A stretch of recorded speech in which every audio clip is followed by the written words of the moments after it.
Yun. Gaya nung sa previous video, no, yung working in Afghanistan. So, na pinakita natin yung isang full day ng pag-work dito sa Afghanistan, no. Siguro wala namang pinagkaiba maliban sa limited movement, no. Tsaka syempre security ang unang-unang ang primary concern natin dito. Kailangan secure tayo habang nagtatrabaho. So pati yung working area natin. Tsaka may mga security protocols na pinatutupad dito. Kahit after office hours, sumusunod ka pa rin. Hindi gaya sa ibang companies, sa ibang lugar, sa peace zone. Dito, cover ka pa rin ng mga policies kahit wala ka na sa job site. So, yun. So, bigyan ko kayo ng parang overview, parang tip kung ano ba meron dito, kung magugustuhan nyo ba dito. Kung in case lang na gusto nyo mag-work sa war zone. So, medyo similar din naman dito sa ibang war zone, no? Sa Iraq, sa Syria, sa Yemen, sa Sudan. Pero hindi ako napunta sa lugar ng Iraq, galing ako. So, may mga tanong dito na sasagutin natin, no? Na maaaring interested kayo. Maaaring question nyo rin to kasi galing dito sa mga tropa natin na nagtatanong na gustong mag-work dito. So, yung gaano pinagkaiba nga maliban sa security protocols, no, na dapat yun ang primary concern natin. O kahit saan naman kailangan malaman natin ligtas tayo sa ating pinagtatrabahuan. So ito nga yung ano bang klaseng trabaho, diba? Meron dito. So pag sinabi nating war zone, baka sabihin iba, siguro ang tawag diyan, ang trabaho nyo parang sundalo, diba? O para kayong militia, alam nyo ba yun? Mga armed group kayo, ganon, paramilitary. Hindi po lahat ganon trabaho. May yun taga napupunta sa security. So kasi nga nasa war zone, marami naman dapat i-secure dito. So ano ba ang trabaho para sa expat na dapat nyo lang kunin, di ba? Kumbaga yun ang kukunin nyo. At ano yung mga trabaho na hindi nyo dapat kunin? Ibig sabihin, huwag nyo nang ambisyoning kunin yung mga trabaho na enumerate natin na para sa mga lokal lang. So kung yun lang skill mo, siguro huwag ka nang magpalit ka ng skill, huwag mo nang applyan niya kasi hindi ka ma-employ nandito. And then, saan ba pwedeng kumuha ng trabaho sa Afghanistan? Dito sa Afghanistan, no? Saan ka makakakuha ng trabaho? Ang ibig sabihin na saan banda rito, sa anong mga region ng Afghanistan ka pwede mag-work. Okay? Tapos, ano ba meron dito? Ano bang kultura nila ng mga Afghans? Ano ang relihiyon nila? Yun ang sa lahat ng lugar. Parang yung sa PIDOS, di ba? Ini-explain kung saan ka pupunta, kung ano meron doon, ano kultura nila na dapat mong respetuhin, dapat mong mag-expect ka ng ganun para makapamuhay ka, makisalamuha ka ng maayos sa mga lokal. Diba? Tapos yung saan ka pwedeng pumunta in case na kailangan mo ng mga government services ng Pilipinas, diba? Saan ka dito pupunta sa war zone? So, sabihin ko sa inyo mamaya yan, yung paano ka makakapag-apply ng trabaho para dito, diba? At kung saan. So, meron din ditong sinabi ko nga dati na tourist visa tsaka employment visa. So, tourist, hindi mo naman, wala ka namang papasyalan dito, pero meron tourist dito, may tourist visa dito. So, paano ka makasecure ng visa, working or tourist? So, banggitin natin din mamaya. And then, ano yung requirements kung kasi ibang bansa, sa peace zone, required ba sa war zone ang medical? di ba? Yung mga kung ano-anong test, medical drug test, kung ano-anong, may mga requirement kasi dito. Tapos, remittance, paano ka makapagpadala ng pera, ng sweldo mo, o kung kailangan mo padala, emergency sa pamilya mo, kailangan mo padala kasi sa ibang lugar, may mga remittance center, di ba? Ano ba, gusto mong padala ng regalo, o bagahe, di ba? Sa Saudi, sa Dubai, sa Middle East, maraming yung mga couriers, di ba? Marami dyan yung nagpapadala ng bagahe, sea freight, saka air freight, di ba? Meron nun. Kung meron ba niyan dito, okay.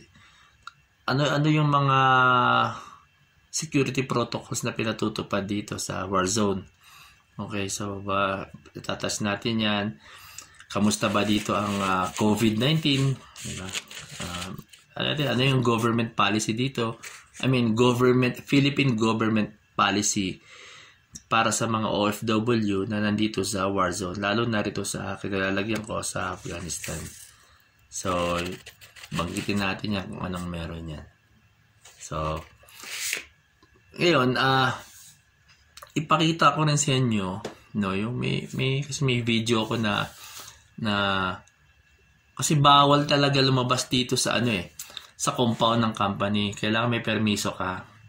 Galing sa project director, sa mga managers, project managers, country managers, mga boss natin. Kasi sila nakikipag-coordinate naman sila sa mga security forces sa labas. Kung paano, kung kailangan ba lumabas.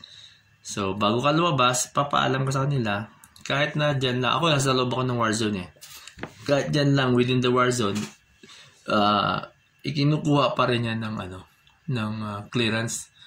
So, may dinidesignate sa yung driver para masecure ka. Kung kailangan mo ng armed security, bibigyan ka. Siyempre, meron ding time na kailangan mo lumabas. Pero dapat secured ka. Diba? Kahit within dito sa compound ng sa green zone kung tawagin green zone. So dito yung green zone, ito yung pinakaligtas na lugar. Pero sa war zone, siyempre walang ligtas kung talagang aasarin ka ng mga kalaban, di ba? So may tsamba. So yun ang iwasan natin. Pero generally, sa loob ng green zone ay secured. Dito, wala kang alalahanin ito. Nandito ka na, pupunta ka ng bakasyon mo dito from green zone to another green zone, di ba? So, nung nandun ako sa isang company, walang travel by land, helicopter to helicopter, papuntang base to base, papuntang airport, kung bakasyon ka, hatid ka ron, at the same time, babalik ka naman, helicopter ka na naman, gano'n. So, yun ang means of transportation minsan. Although may nakakalabas din, nag-travel by land, pero may security pattern doon kung paano sila kikilos, no? May movement doon. So, papakita ko sa inyo isang video. Diyan lang kami lumabas. Malapit lang kasi yung project site namin na isang project site. So, after nun, didiscuss natin one by one. Pakita ko lang na hindi gaanong malaki yung pinagkaiba ng work sa ibang lugar. So, as normal, ang ano nga lang, palagi is security at siyempre, salary, di ba? Anyway, panoorin nyo Ganda to.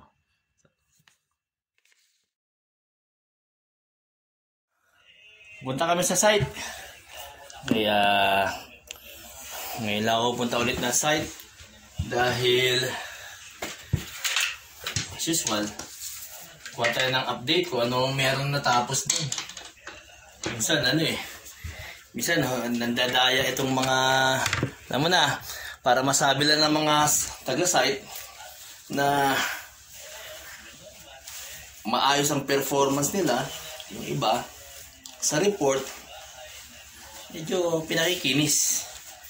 So dalawin natin sila kung makinis talaga yung kanilang mga natapos, no? Tapos pakita ko sa inyo yung project namin. Ay, kasi sabihin ko kung lalabas ako papuntang Sight, medyo labas lang naman, dito lang eh. Loob pa rin ng green zone. So, safe pa rin. Safe. So, baka kasi maraming sundalo eh. Maraming checkpoint minsan, nagkalat. Eh, baka masita ko pa nagbibideo ko eh. Diba? So, tingnan natin, baka makapag-video ko. Wala ko ID.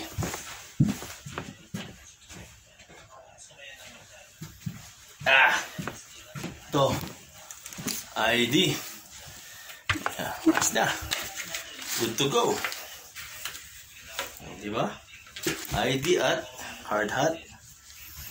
At itong safety shoes. Okay. Mamaya ulit. Tagal kaya tayo. All good on Iron Munduru's mic before, yeah?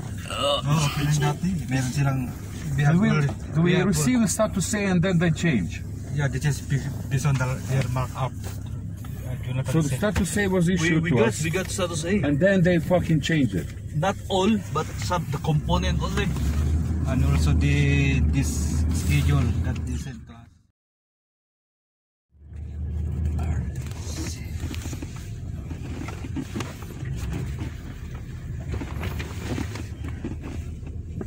Oh, that's for Jerry. Jerry, yeah. PCR test.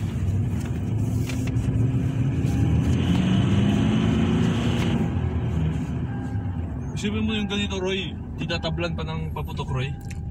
May baka hindi ano yung level niya. Baka level 1 lang to. Bulletproof nito. Tama na. Pero tingnan mo yung ano ba, yung pintuan nga lang, halos hindi ko mahila eh. Hindi, pero nga itong ating mataas ang level nito. Oo. Pero isa namin manipis. Mukha nga, oo. Sa embassy, yung ginagamit na makapal eh. Pag kinatok mo talagang parang pader yung kinakatok mo. Meron silang site visit, oh. Nasa ko dyan. Site visit ako isang beses dyan. Ano, bago ka lalabas sa pinball. Ano yun? Mga NATO ba yun? Hindi man kano yun eh. Hindi mukhang kano.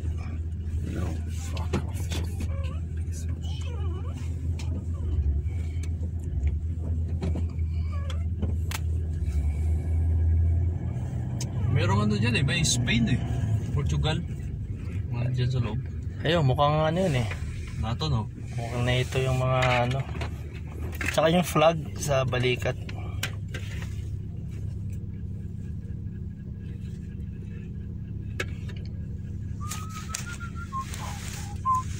Roy, merong ano si ano, Roy?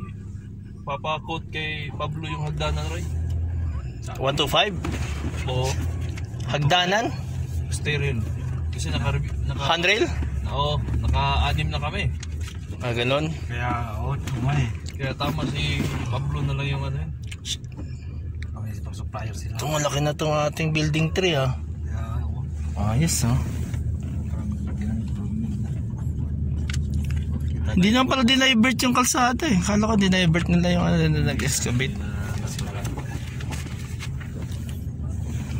Ang daming mga ano, taga-tayuman dito. Oo.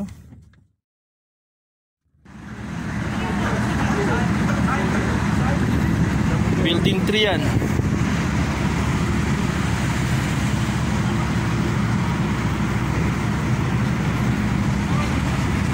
Mga ano yan, mga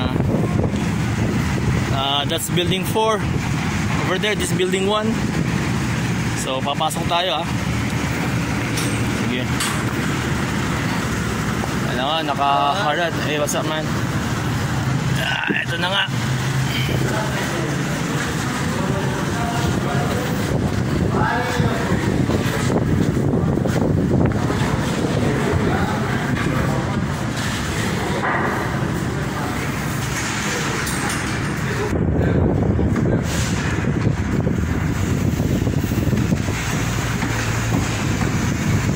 This is the parking area, secured parking area. Okay. So, yung pinaka-shell niya, ito, shear wall to, all the way up, shear wall sila. Oh. So, malakasan talaga yan.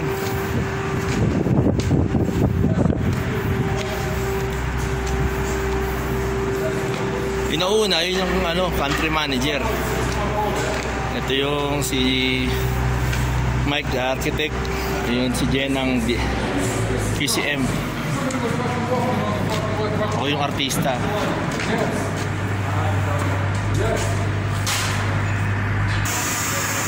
So pasok tayo sa papunta sa taas. Oh. Tignan natin yan, ha. Yan, precast staircase.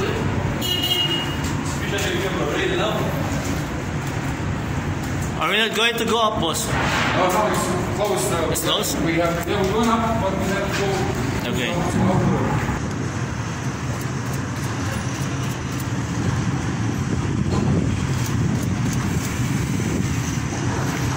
Building 6. Yan yung building 6. Entrance gate, guardhouse yun eh. Tower guardhouse. So, ito yung pinaka-main building namin eh. Sige, akit tayo. Yun. Isa sa titingnan nyo yung yung aming housekeeping, oh. Di ba? Ganyan na safety namin dito eh.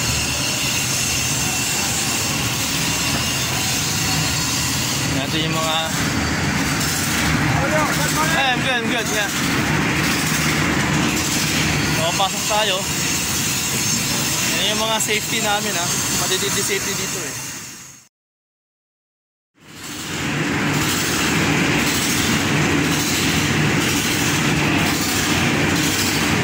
Sam.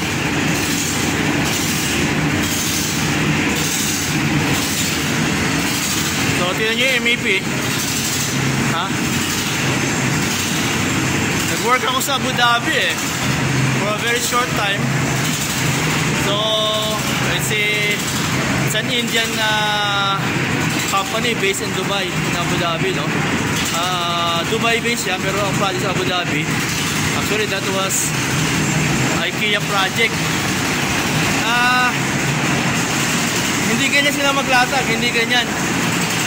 Alam mo yung mga, hindi sa pagkukumpare ha. Umalis ako dun eh. Kasi very unprofessional yung kanilang craftsmanship. So, wala. Pag nakakita ka ng walang hard hat dyan, tsaka reflectorized vest, may bonus kayo sa akin. Kasi dito pag violation safety, uwi ka na kagad.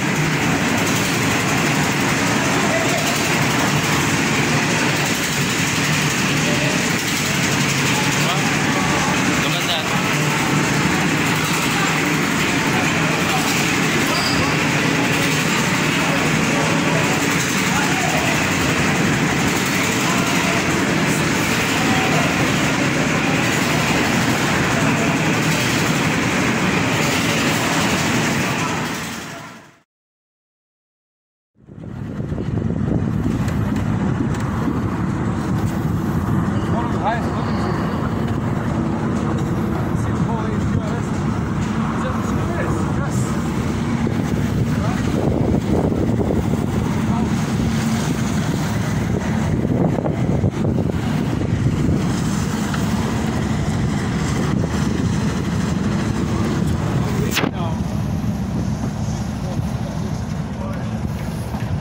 Ito yung rooftop eh.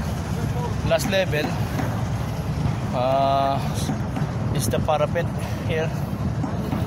So section by section siya binuhusan yung parapet. So ayan. Okay. So dapat party na to, last floor na to, last level eh. Oh. So side view kayo sa sa mga bundok dito, may nakatirang bundok, ayan hindi ko lang ma-zoom. And then on the back of that hill, meron dong mataas na bundok na may mga white caps. Yun ang may snow pa eh. Kaya palibutan kami ng bundok So ito mga government offices na to. And may green na yan. Yan na yung US Embassy. And then furthermore doon sa mga embassies niya, makikita niyo yung mga rooftop na embassy. So para hindi ka nasisilaw. Okay. Ayan o. Ito yung bundok sa likod. Nakikita nyo? Taas, diba? May altitude dito sa Kabul eh. Yung bansa ng Afghanistan actually mataas sa sea level eh.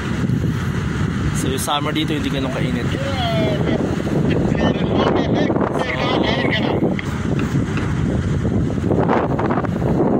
Yung mountains eh, yung mga snow. Okay. There you go. Baba na kami. Ito first floor, ito pa rin yung area na medyo nauunang nakukumpleto. Sa baba is kompleto na yung mga CMU walls, no? So ito mahabol to eh. So ayan. Kita nyo yan eh, potable water pipe. Yan, maniwala kasi hindi. Yung ginagamit as British standard. Sabihin na natin.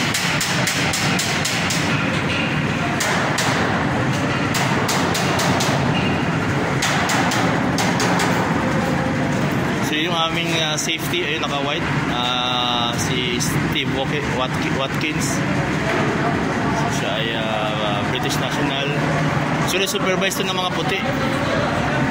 Puro supervise to ng mga puti. Although may mga local engineers, still they are supervised by expats.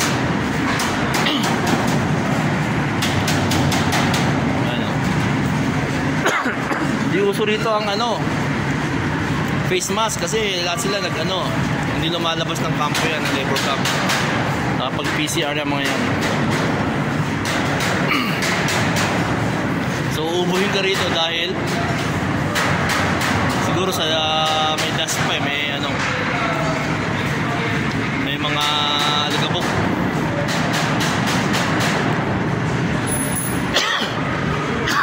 Kasi the alignment, di ba? Napakagandang tingnan, no?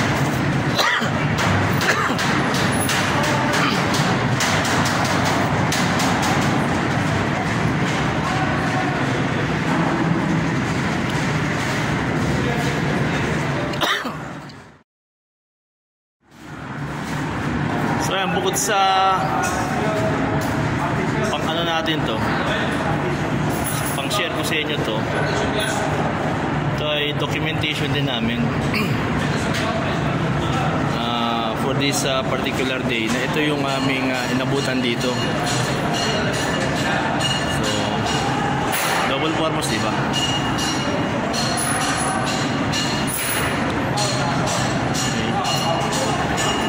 Lusot tayo. Ayan. Mga MEP boys, may mga masons.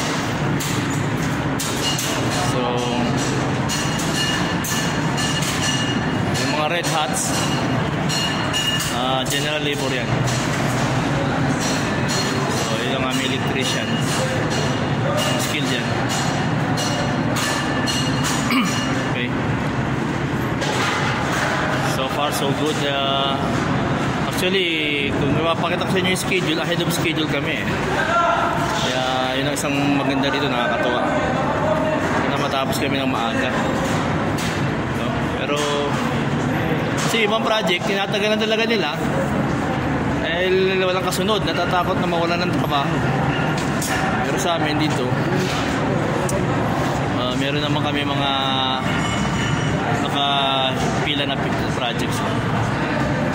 So hindi mo maganda yung ganun, bibitinin mo yung company. Dapat yung company sinusuportahan, minamahal yung company kasi diyan ka kumukuha ng income mo di ba? So yun ang magandang dapat. Nakailang company na ako, marami akong kasama na sarili lang nila iniisip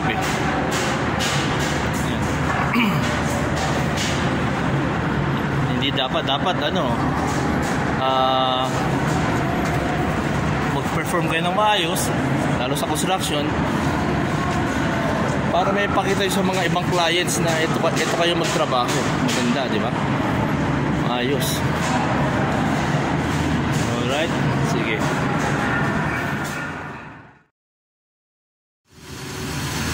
Ito yung building 4. Ito yung building na walang bintana.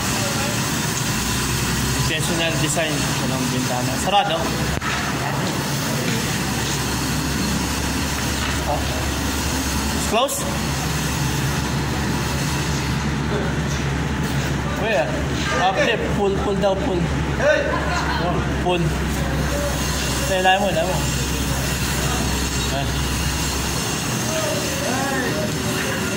Different color. Is it okay? We enter? No. Oh, meron ng ano, may drop ceiling na. Drop ceiling. Nice.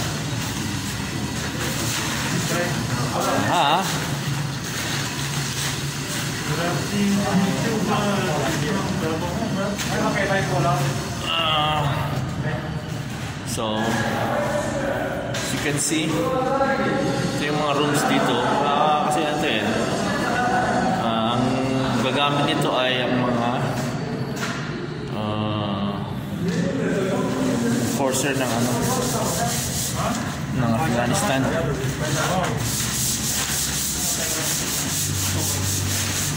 Pasok tayo dito.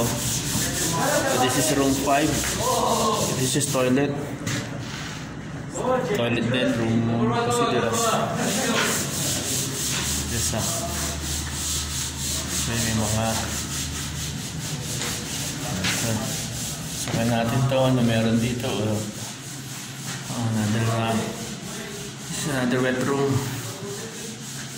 So here you go. Nice. Yes.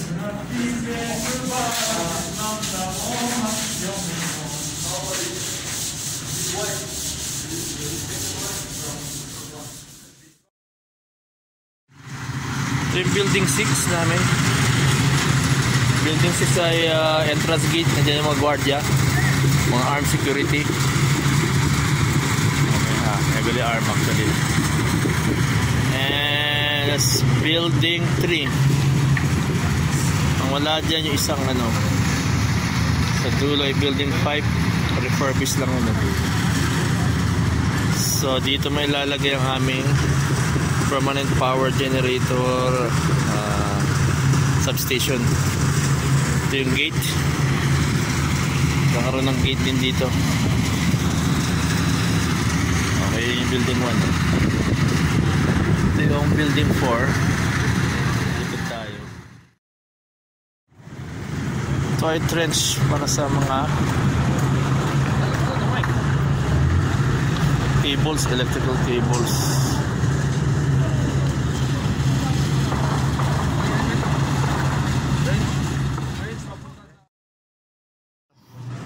Trenches para sa substation at generator area yung sa likod.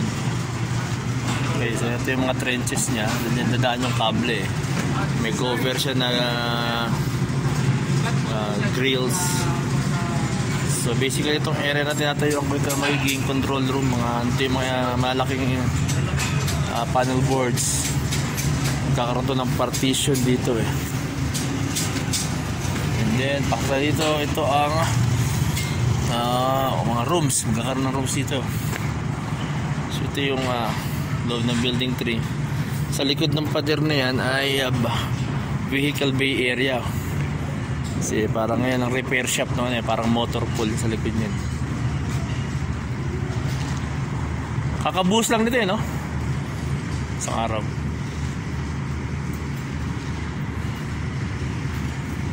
Okay.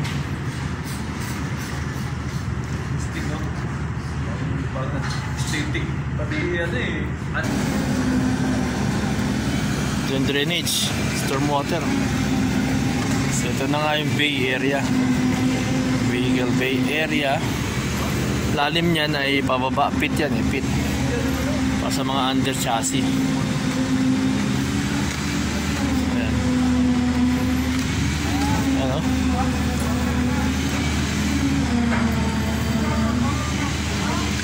Doon sa kabila, doon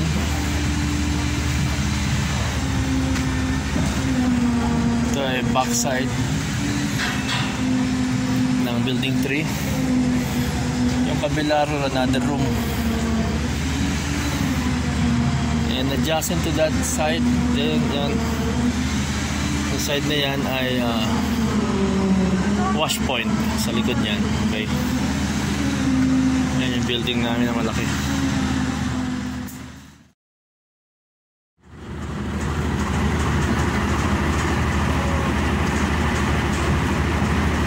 Palabas yan. Adjacent military camps doon. Dito ay wash point.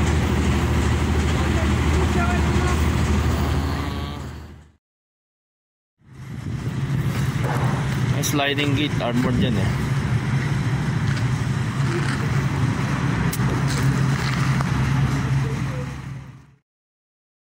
How to do that? Imagine what it. I don't give myself a credit for fuck all, man. But I know one thing for sure: if I fuck off from here, then nobody will work with each other anymore, man. They will all fucking screaming and yelling on each other, dude. They don't like each other.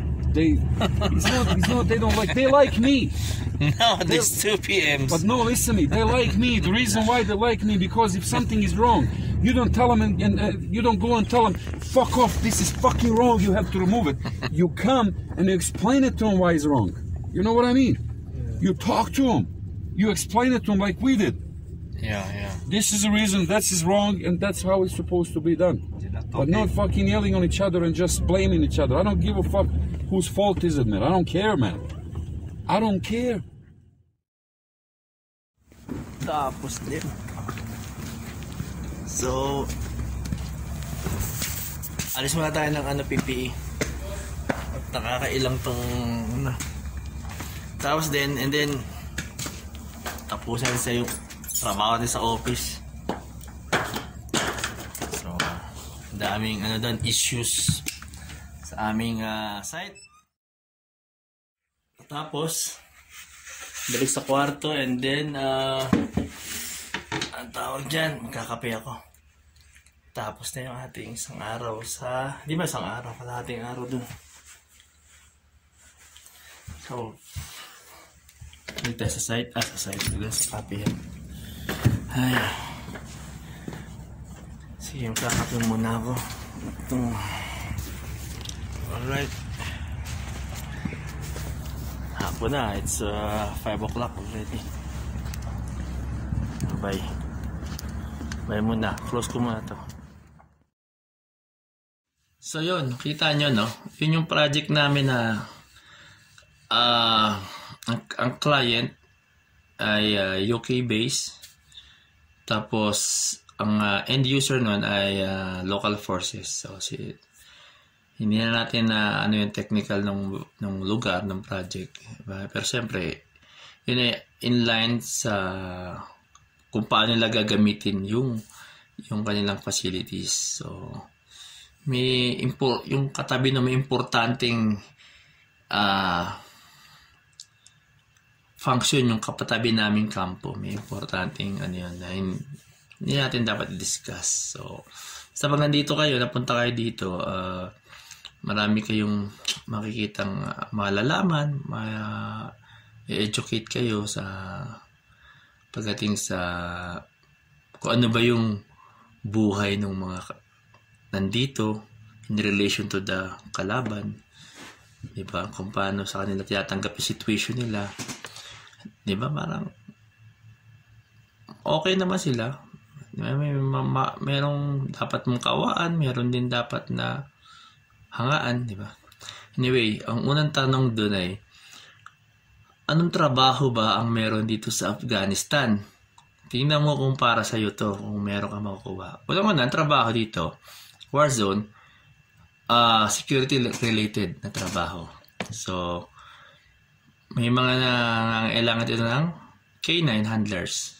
So, explosive detection dog or EDD, may NDD, narcotics detection dog, may mga, yun ang pinaka yung dalawang na yan. Pero may iba pang klaseng K9, no, na meron din dito.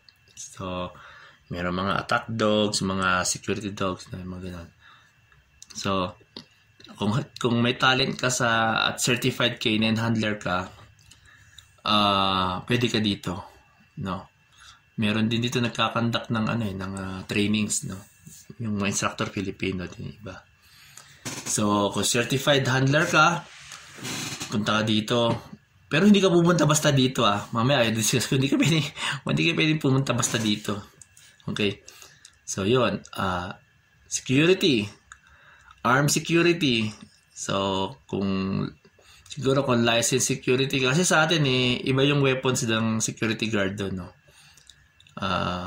Ang standard weapon security shotgun at revolver, no? Tsaka meron din sila mga semi-automatic pistol sa Pilipinas. Pero dito, siyempre, medyo high-powered, di ba? So, alam mo na yun. Yun ang hawakan mo dito. So, kung skilled ka sa ganun, siguro, kung gusto mo ito, pwede ka mag-apply. Mamaya, banggitin natin kung may mabanggit tayo na companies, no? Ano ba? Construction. Excuse me. Construction. So, may construction din dito. So, kung engineer ka, lahat ng discipline, arkitekto ka, pwede ka rin dito. So, skilled electrician, IT, kung IT ka, sa logistics, sa procurement, sa finance, yan, accounting, yan, pwede yan. Meron din dito, alam ko, meron kami kasama sa mga katropa natin sa labas, mga teachers, no? Meron din yan, mga professor, meron din. So, yun ang mga work dito. Tapos yung sa mga social services, so, meron yan nag-work sa mga kaya ng United Nations, ng World Health Organization, ng World Bank. So, yung mga project ng mga ganyan, no? Meron mga nagtatrabaho sa non-governmental organization. So, meron din nun. EOD pala, kung EOD ka, meron din dito. Pwede ka rin dito. Explosive Ordnance.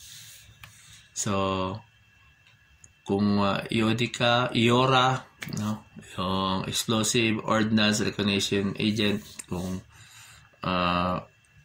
may certified ka doon, pwede ka rin dito, security related yan.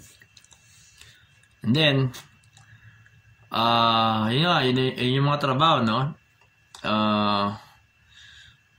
Sa mga communication, yan, pwede ka sa mga loob ng base. May driver din dito, nagko-cross country, pero minsan, depende kasi sa cargo mo na kung anong kinakarga. Minsan kasi medyo risky rin yung trabaho na yun. So, para sa akin, marami Filipino nagkatrabaho nun.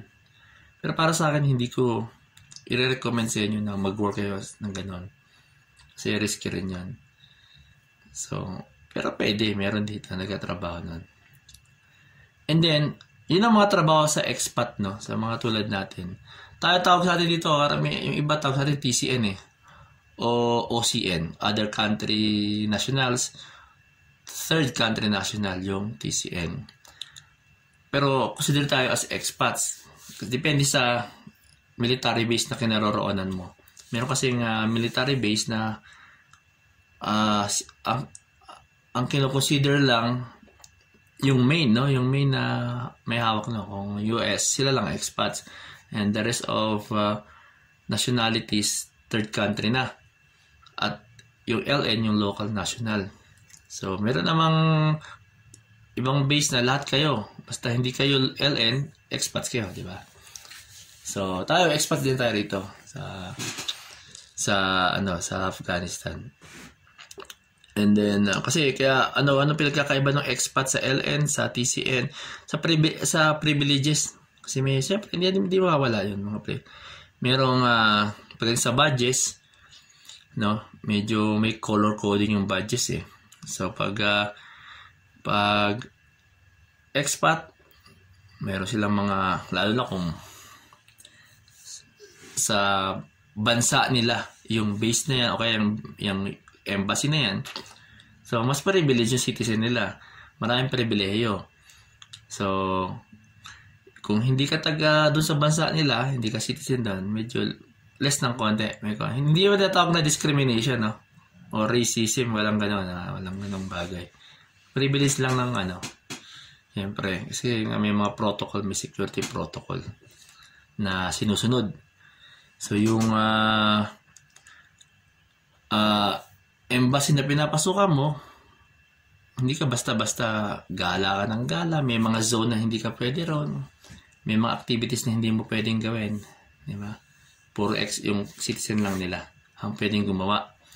So, unfortunately tayo, dahil wala tayong Philippine Embassy dito, so, dapat kung nandun tayo sa loob ng embassy natin, astig-astig tayo. So, hindi ganun eh. So, next is, ano yung trabaho na wag mo dapat applyan? Or mahihirapan kang makuha ang trabaho. Yung trabaho na tinatrabaho ng lokal. Diba? Bawa, mason, karpintero, plumbers, o electrician, yun nga, magawa sila. Huwag mo lang pasukin yun kasi para sa kanila na rin yun eh. Tsaka kailangan din ng mga lokal dito ng trabaho dahil siyempre kailangan nilang kumita. So, bigyan natin sa kanila yung mga ganun. Marami rin ito mga professionals na LN, magagaling din talaga sila, no? So, minsan nasasapawan pa nating mga expat tayo, mga OFW, nasasapawan natin sila, yung mga professional nila dito. Pero magagaling sila, magagaling. Actually, parang pagdating sa level ng study, marami ritong masteral na lokal, lalo sa engineering. May mga doctorate degree holder pa dito. So, yun nga. Dahil nga ang buhay ay hindi pantay, di ba? Yan reality yan. So, ganun. So, huwag mo na applyan yung mga para sa kanila. So, kung gusto mo rito at yun lang talaga ang level ng skill mo, I suggest lagyan mo sa CV mo na highly skilled ka. So, pwede ka mag-foreman, supervisor. Be sure na kaya mong gawin yung in-apply mo. Kasi ang ibig sabihin, kung sa labas, ikaw ay ordinary carpenter, o di-apply ka rito, general foreman, di ba? Highly skilled, pero patunayan mo. So, depende sa haba na skill mo yun eh. So, saan sa Afghanistan pwedeng kumuha ng trabaho? Okay. Doon lang sa lugar na mayroong mga international forces. Okay? Meaning to say, may mga foreign forces. Diba? It's either North Atlantic Treaty Organization, NATO, or yung US and yung mga allied nations na US. So, doon ka lang dapat mag-work. Kasi yun din natin na sa ating mga OFW, yun lang din ang pinagkakatiwalaan ng ating gobyerno na sila ang kaya mag-protect sa atin. Aside from United Nations, World Health, World Bank, mga ganyan. Isa rin yan, siyempre, di ba? Pinoproteksyonan din tayo niyan. So, meron din iba, pero related pa rin. Halimbawa, communication. May mga provider dito ng communication, internet, phone, di ba? Na kaya rin nila lang mag-protect. Kasi sa laki ng company nila, nakaka-afford sila. So, pwede ka rin doon. So, saan dito sa Afghanistan? Pwede ka sa Kabul City, sa Kandahar, sa Helmand, sabihin yung North, South, East, West regions, pwede ka. As long as, andun yung mga forces na yon. Hindi ka pwedeng magtrabaho as taong bahay sa isang mayaman na lokal, di ba? Ay sabihin. Wala akong narinig na ganun eh. Kasi baka mawala ka, di ba? Alam mo na, yung war zone to eh. May mga puting ban. Ganun. So, dito ka lang. Yun ang suggestion ko sa inyo. Doon lang kayo sa kung saan meron kayong madaling matatakbuhan. Meron nagbabantay ng karapatang pantao nyo bilang dayuhan dito. Sunod, kultura at relihiyon. Ang Afghanistan is Islamic Republic. So, Muslim sila. Ang kanilang Islam ang kanilang religion, mga Muslim sila. So, tulad sa ibang bansa, sa ibang Muslim countries, dalawa rin ito. May mga, ang alam ko, may mga Sunni rin dito, may Shia, no? Pero yung pag-practice nila, hindi kasing stricto ng gaya sa Saudi Arabia. So, medyo cool lang sila dito. Kasi sa dami ng sumakop sa kanila, so, hindi sila ganun kahigpit, no? Pagdating sa pag-practice ng religion nila. Ngayon maraming tribes dito, iba-ibang tribes, no?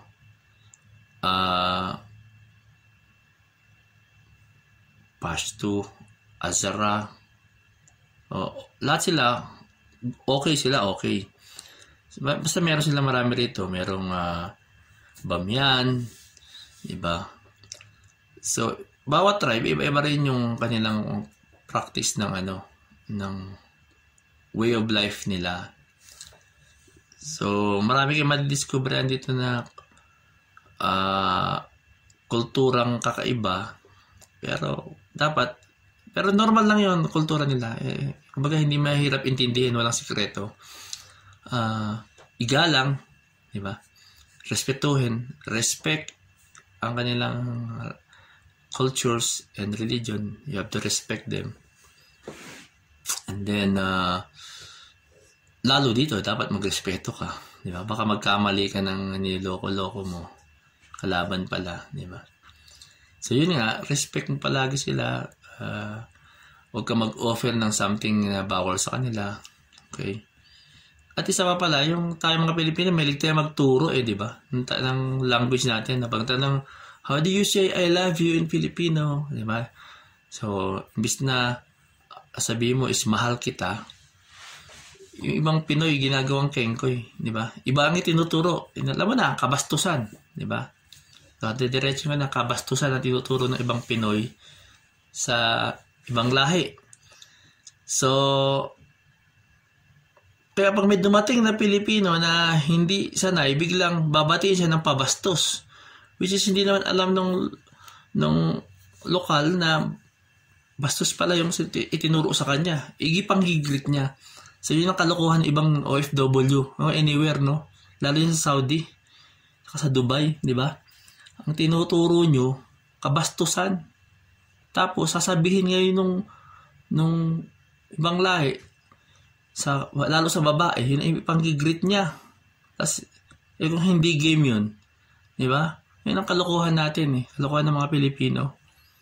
Kaya ako, normal sinisita ko yan, huwag mo turuan ng katangahan. Huwag kang magtuturo ng katangahan. Di ba? So, ito, kaya nung aming tagapagluto, binati ako dito. Kasi sinabi ko, alam mo ba sinasabi mo is masama. That's haram. Di ba? So, huwag kayong magturo nun. Di ba? Yan ay sasabi ko diretso. Yun ay mga tangang Pilipino. Nagtuturo ng katangahan. Hindi joke, hindi nakakatawa yun. So, yung mga nagtuturo niyan, ang tawag niya mukmafi. Di ba? Wala kayong utak. Turo kayo ng turo. Mali pa. Tapos gagamitin sa inyo, pikon kayo, di ba? Ang matuturo nyo, dapat yung mga gagandang salita. Tapos pag nabastos kayo, di ba? Next is, saan ka mag-stay dito? Pagdating mo saan ka mag-stay? Maraming Pilipino dito na nawawala ng trabaho once na nandito namin. For some reason, na-terminate sila. Di ba? Or nagko-close, or nag-cost cutting, lalo ngayong pandemic. Okay, iba, nung wala pang pandemic, nagko-close yung company o nati-terminate sila dahil na rin sa attitude nila. No? Ayaw umalis ng Afghanistan. So, lalabas sila dyan. Siyempre, papalisin ka sa accommodation mo. So, saan ka mag-stay? Marami din diyang rentahan sa labas. Make sure kumonta ka ng Pilipino. So, dito meron ditong samahan ng mga Pinoy in Afghanistan, SPA. Sa ngayon, habang ginagawa ko itong video na to, yun ang samahan na recognized dito. Dati kasi meron ditong Filipinos in Afghanistan way back in 2009 nandito ako. FIA kung tawagin yun. So, kontak kayo ng mga Filipino para maitira kayo sa safe na lugar. Ngayon, saan ka ba dapat tumira, no? Tumira ka kung saan ka pinatitira ng company mo. Wala tinatawag ditong live out. Meron ako narinig pero, di ba, na nagli-live out pero parang hindi naman live out tawag doon. So, kung sinabi ng company, ito yung accommodation mo, diyan ka kasi secure dyan eh. Ngayon, kung napunta kasi isang company na hindi iniisip, lalo sa local company, na hindi isip yung security mo, mag-complain ka. Padala mo ako ng armed guard dito. Diba? Ayoko dyan tumira kasi hindi ako secure dyan. So, kasi yung Pinoy, importante dito sa kanila ang Pinoy eh. Alam mo na, as usual, kung bakit tayo importante. So, yun. Doon ka magstay kung saan ka pinag-stay. Okay, huwag kang lipat ng bahay kasi pag nawala ka dito, mahirap ka lang hanapin. Okay? Pag nanakawang ka, na sinalbahe ka ng ibang tao, di ba? So, yun. So, doon ka mag-stay. Kung saan ka mag-stay. So, kung ako sa inyo, kung magpupunta ka rito, piliin nyo yung ilalagay kayo dito sa lugar namin, sa green zone. Or sa loob ng mga military bases. Safe doon eh. Okay. Ikaw may tubig. Oh. Next, government services ng Pilipinas. Unfortunately nga, wala tayo ditong embassy. No? Tayo ay sakop under the jurisdiction tayo ng Philippine Embassy in Pakistan. So, yung Islamabad office, tayo ay nasasakop nun. Dahil nga, war zone to, hindi man sila tumatawid dito eh. Hindi ba sila pumupunta rito ng madalas? Minsan, madalang pa sa patak ng ulan ang punta dito. So, kung naimbitahan, no? Sa tagal ko ito, wala akong nakita na regular na bumibisita. Kasi nga, mahirap i-gather yung mga Pinoy dito, no? Pero dapat meron. Dapat. Diba? Siyempre, government yun eh. Hindi na natin sila dapat turuan kung ano dapat nilang gawin. Diba? Hindi naman ultimate solution yung para hindi tayo mapunta sa gera, ipagbawal ang pagpunta sa gera. No? Hindi naman ultimate yun eh. So kahit na may travel ban, may mga Filipino pa rin na authorized mag-work sa war zone. Lalo yung mga nasa UN na yan, nasa World Bank na yan, nasa World Health Organizations, sa mga NGOs. So sila, mga naka-diplomat, naka-diplomat passports. So siyempre, poproteksyonan mo din yun, di ba? May mga, so dapat full service din. So yun nga, wala tayong, so kung kailangan mo mag-renew ng visa, ng passport, medyo issue yan. Kailangan mo mag-renew, na lost passport ka, hihingi ka ng travel documents kung wala kang nawala passport mo, mga consulate services, di ba? Mga authentication, special power of attorney, yan. Of course, siyempre, pakasal. Kung gusto mong pakasal dito, di ba? Wala kang, hindi, yun ang bagay na hindi may ipoprovide sa'yo dito. Siguro punta ka dun sa Pakistan, magpakasal kayo dun. Just in case.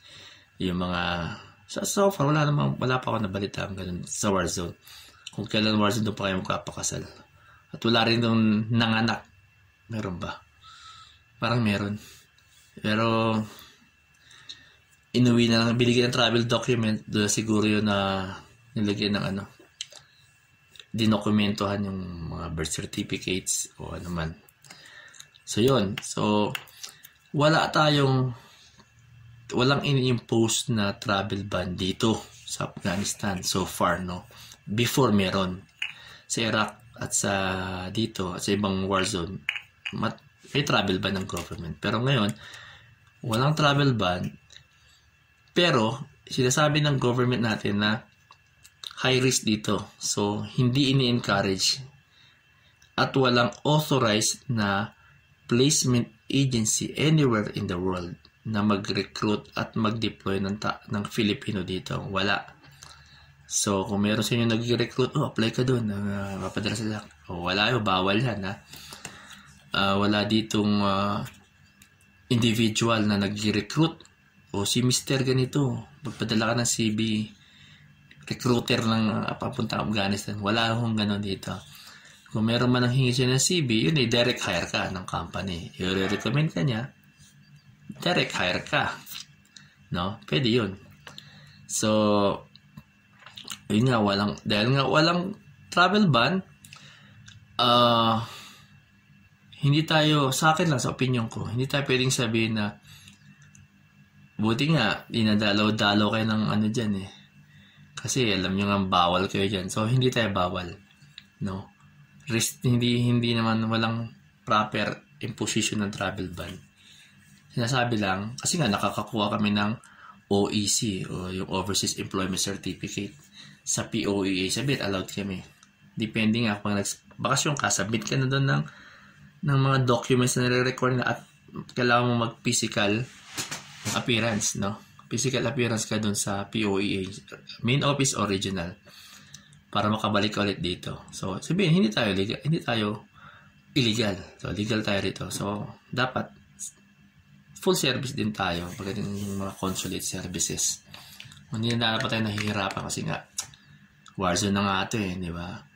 Dapat may mga isang oras na pag-iisip lang yan kung gusto mo pag-isipan kung paano ka mapapaganda yung serbisyo mo, maihahatid mo yung services mo across the war zone. So, hindi natin kailangan silang suggestion o ano. Alam mo na yan, matalino sila. Next is yung policy. Walang policy dito, no? Walang government travel ban. Yung policy, bawal pumunta kung wala kang pupuntahang magandang kumpanya na kaya kang bigyan ng sweldo according sa standard labor contract na nilalatag ng POLO ng Philippine Overseas Labor Office sa abroad. Kasi na-aproba nila yan. Wala kang dapat align dun eh yung kanilang template kung magkano sweldo, di ba? Kailangan may insurance ka. Ang company mo bibigyan ka ng medical insurance, yung mga accident insurance ba yun? Hindi man life insurance. Kailangan meron kang sagot nilang medical mo, di ba? Meron dito nga required na vaccines, no? Hindi yung COVID-19 na, although baka required na rin yun. Yung vaccine, mga flu shots, malaria shots, kung ano pa yung, basta 5 yun. Walang anti-rabies dun. So, may drug test ka dito, drug test ka kung addict ka. Nako, maraming ano dito. Alam mo na, lugar din to ng parang Colombia. So, pero hindi ka pwede dito kung addict ka. Huwag kang pumunta dito. So, parehab ka muna. Next is remittance, no? Remittance. Wala rito ang ibang remittance center, kundi Western Union. Ang sweldo mo rito ay bank to bank. Pwede kang mag-request sa company mo ng cash advance or in-country pay. Meaning to say, in-country pay, part of your salary, ibibigay siya ng cash. The rest pupunta sa banko mo, sa designated bank mo sa Pilipinas. So, from there, pwede mo nang ibigay sa asawa mo or sa magulang mo kung binata ka or kung kanino man. So, alam mo na yun.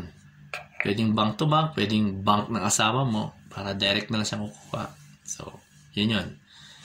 Yung Western Union dito, medyo hindi kagaya sa ibang sa peace zone. Medyo may bracket system dito. Mahal lang ano dito. Talo ka pag nagpa-Western ka. At lalabas ka dun sa high risk area sa red zone. Lalabas ka sa red zone. Medyo alam mo yung western, pila-pila ka dyan, pipila ka, di ba? Baka abutin ka ng kamalasan doon.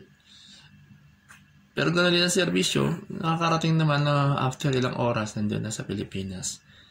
So, pwede mo yung ipag-utos sa lokal. Kaya naman nila yun. So, ganun pa rin, passport, bibigay pa, copy, ano mo, para makapagparimit ka. Ngayon, gusto mong pabagahe, balikbayan box, okay, wala dito niyan. So, huwag mo na isipin yan. Wala ka namang bibili dito na pampasalubong eh. Marami dun sa bush market. DHL, yun, napakamahal. So, hindi rin ano yung DHL unless no choice ka, kailangan magpadala. Di ba? Mag-DHL ka. At the same time, nasa labas din yun. Meron sa loob ng mga military bases. So, swerte mo kung nandun, kung meron doon, kung nasaan ka. So, gaya dito, meron dito. DHL, may mahal, sobrang mahal. So, ano ba? Kung mamimili ka, meron sa inyo, uy, merong nag-iisip, Warzone, baka pwede ako mag-uwi ng ano dyan. Souvenir. No, war souvenir, prohibited. Okay? Kaya mag-uwi ng war, kahit nandun kami sa Iraq, bawal mag-uwi ng war souvenir. No yan. No. Prohibited yan. Ngayon, paano ka mag-apply ng visa? So, hindi mo pwedeng i-apply sarili mo, pupunta ka sa consulate ng Afghanistan sa kung saan man at mag-walk-in ka, hindi gano'n, no? So, may mga liaison officer, no, na sila ang naglalakad, pero kailangan mo rin mag-personal appearance doon. So, kailangan ang visa mo ay issued ng consulate office nila. Kasi may mga, ewan ko meron pa nga, pero before, may mga nag-i-issue ng peke na Afghan visa. Kasi before, hindi pa sila high-tech dyan sa immigration. But today, now, nakakasabay sila high-tech na nakaka-detect sila ng counterfeit, no? So, before, may mga kalokohan din yung ibang nating kababayan na involved din sa ganyan. So, huwag nyo na i-practice yan dito. Diba? So, apply ka sa work, pag natanggap ka, yung company mo ang mag-a-apply ng MOFA number, Ministry of Foreign Affairs number, binong number na yun, dadalhin mo dun ako ba isisenyo sa liaison officer, papatawag ka ng liaison officer, halimbawa, nasa Dubai ka, so ipapatawag ka ng representative doon, ng liaison officer, yung tumatrabaho para sa company nyo. Meron sa mga requirements na ipoproduce mo, copy ng passport, copy ng picture mo, bigay ka ng picture. May mga easy requirements lang. Then appear ka doon, magbabayad, okay. Pag nagbayad sila, in few days, in few hours, meron ka ng visa. Ready to travel ka na papunta dito. So, sino magbabayad? Of course, yung company nag-hire sa'yo. Wala ka dapat gastusin. Ang pagpunta rito, dapat laging company expense. No? Hindi pwedeng bunot ka sa bulsa. So, kung may ganun, na ikaw gagastos, wag. I suggest wag kang kumagat sa ganun. Lugi ka Pati ticket, dapat hindi ikaw. So, dapat ang makukuha mo dapat ay employment visa. So, 12 months yun. Merong tourist visa, 3 months. Pagdating mo dito, mag-expire, para exiting ka rin. Or i-convert nila sa employment visa. Pero medyo mahirap yung ganun Ano ba ang mo, dadalhin mo dito? Dalhin mo yung mga authenticated documents mo. Yung mga clearances. Kung may NBI clearance ka, police clearance, authenticated dapat. Siyempre kasi kopya lang bibigyan mo sa kanila. Transcript of records, diploma, certificate of employments ng mga previous company mo, at mga training certificates to prove na ikaw ay yung ina-apply mo ay alam mo. And other documents, no? May mga company na nire-require ng pre-medical requirements, kung nasaan ka man, sa Dubai ka, ayun, apply ka. Magpa-medical ka doon. Tapos, i-medical at drug test ka ulit dito. Karami sa company dito, merong random drug test every now and then. Lalo na kung galing kang bakasyon. Yung ibang company, pag galing kang bakasyon, drug test agad. So, pag positive ka, uwi. Okay? Yun na yun. So, mahalin mo trabaho mo. Paano ka makakapag-apply? Most of the time, online. Online ang applyan dito. So, kung nasaan ka man ngayon, apply ka dyan, mamili ka ng malalaking company, big companies, well-known companies na nag-ooperate dito sa Afghanistan sa war zone. Yung mahabang experience nila sa war zone. So, para alam nila kung paano ka proteksyonan dito. Alam kung sanay na sila sa pagdadala ng mga foreign workers. So, meron ding time na may kakilala ka dito, i-recommend ka. So, pasa ka ng CV sa kanila, online interview dahil bawal face-to-face. Alam ka pumunta ka rito, interview sa alis ka. So, online interview. And then, ganun pa rin, pasa ka ng document sa kanila. Tapos, sila na nga mag-a-apply sa'yo ng ng visa. So, meron ditong mga ibang companies, lalo na kung meron silang government contract. So, meaning to say government, let's say, foreign government, ang kakontrata nila, si foreign government ay nakikipagtulungan din sa local government dito. So, ang kanilang ang mostly project nyo ay development, no? So, sa mga government din, no? So, ang hinahire nila, may mga security clearances. So, may level of security yon ng clearances. So, i-require din yung mga civilian, yung mga ibang expats. So, i-require kayo ng clearance bago kayo pumunta rito.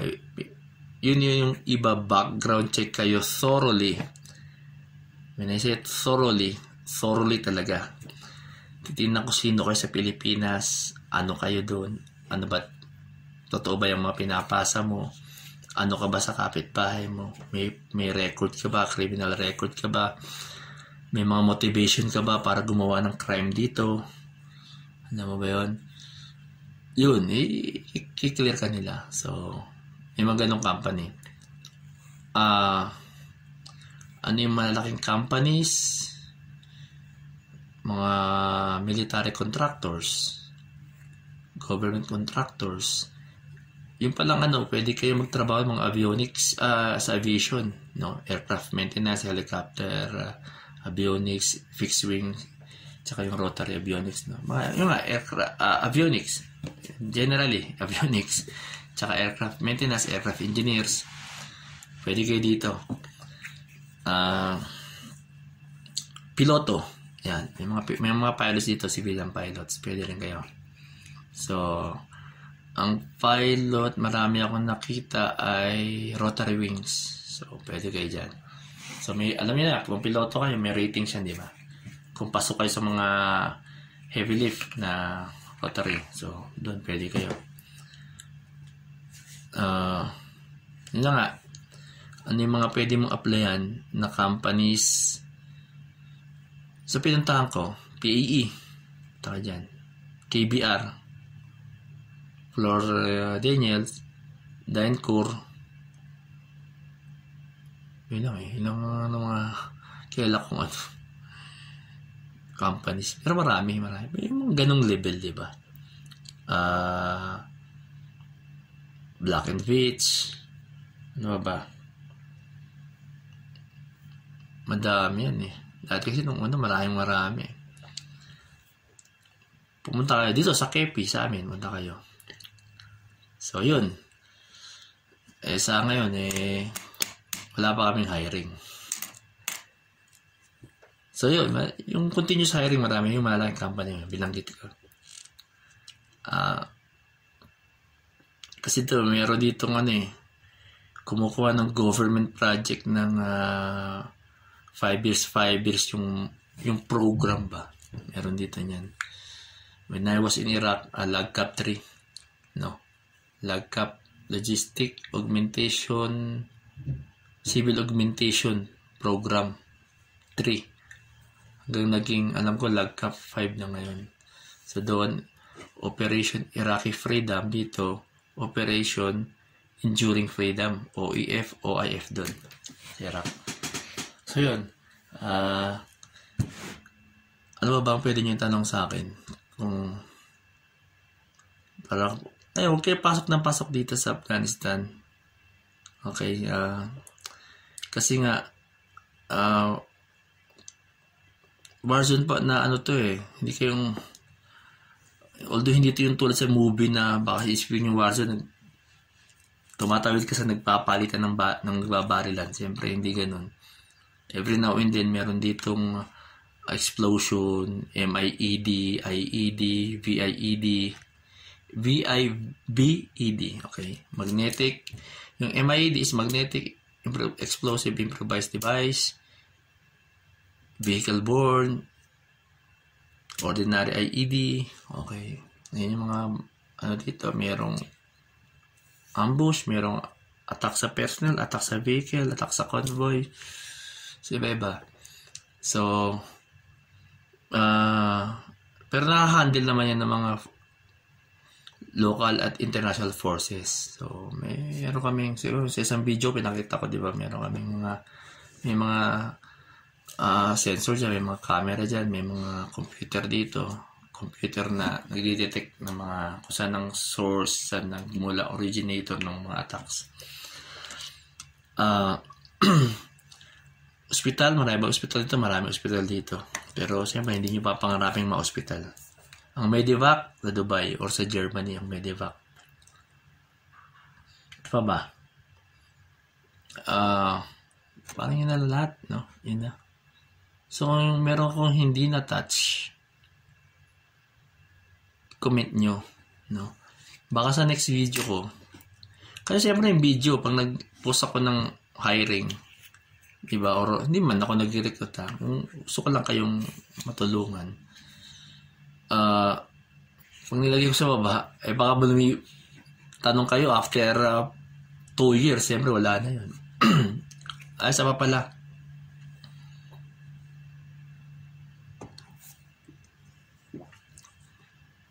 hazard pay. Yan, ang gusto niya tanong. Walang hazard pay dito. Hindi naka-separate sa payslip mo yung basic, allowance, gano'n. Yan ko sa ibang company. Pero sa companies na napuntahan ko dito, walang ganun. Malaki na agad yung sweldo mo. Okay? Kasi nandun na yung lahat. Hindi na yung naka-separate na kung magkano hazard pay. Diba? So, yun na yun.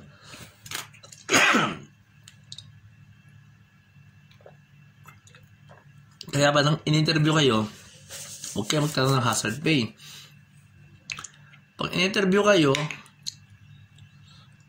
tinanong kayo kung how much salary do you expect? So, kwentahin mo yung salary mo dyan sa labas, sa peace zone, taasan mo ngayon. Yun. Taasan mo ng bahala ka. Ilan doble. Taasan mo. Dahil inisip mo nga yung hazard pay, di ba? And then, halimbawa, piso sweldo mo dyan, o gawin mo 3 piso. Ang asking mo. Pagtawaran kayo. Yon. Ano ang bukod pa sa doon, ano pang meron na benepisyo dito?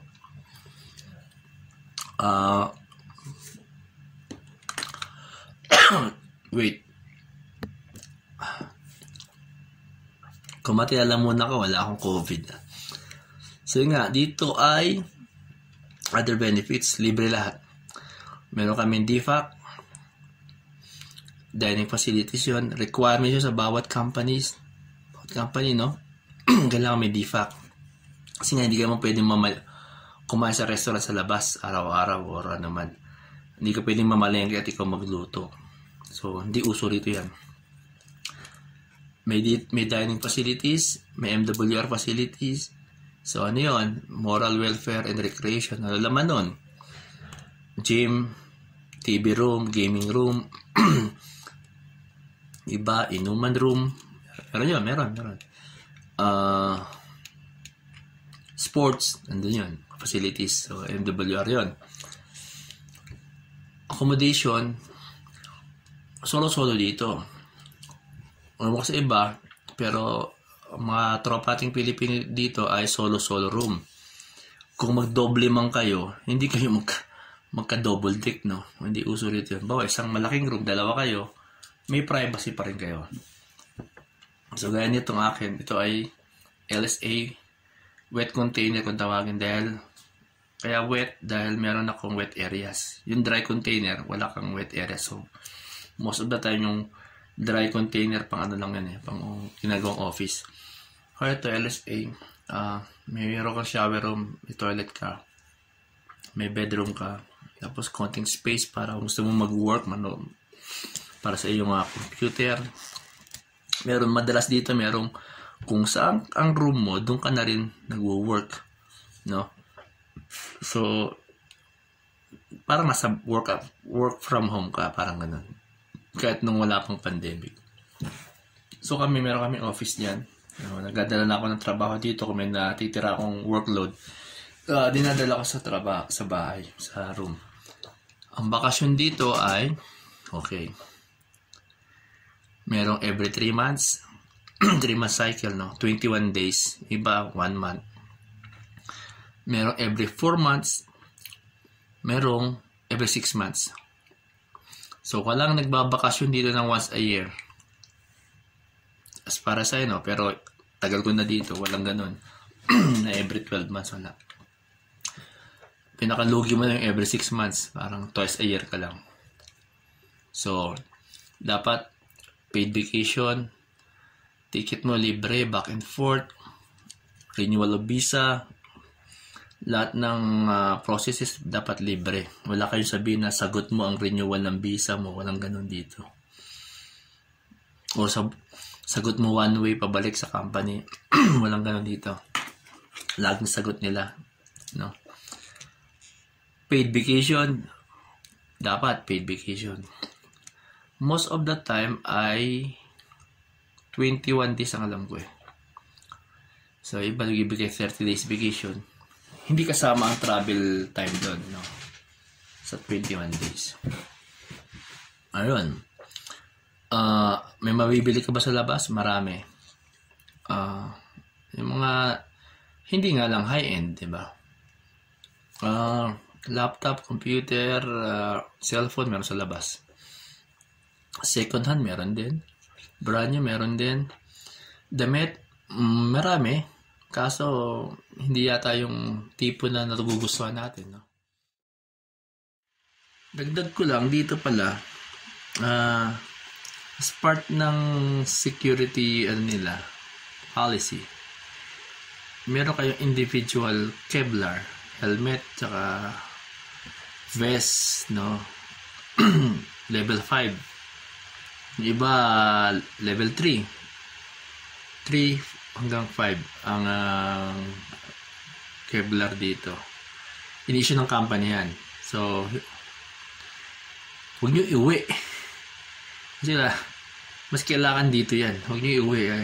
Yung iba kasi ninihenok huwag nyo iuwi. Dito nyo kanan. So, yun nga, part ng yan. Mabibigyan kayo ng mga ganyang gamit.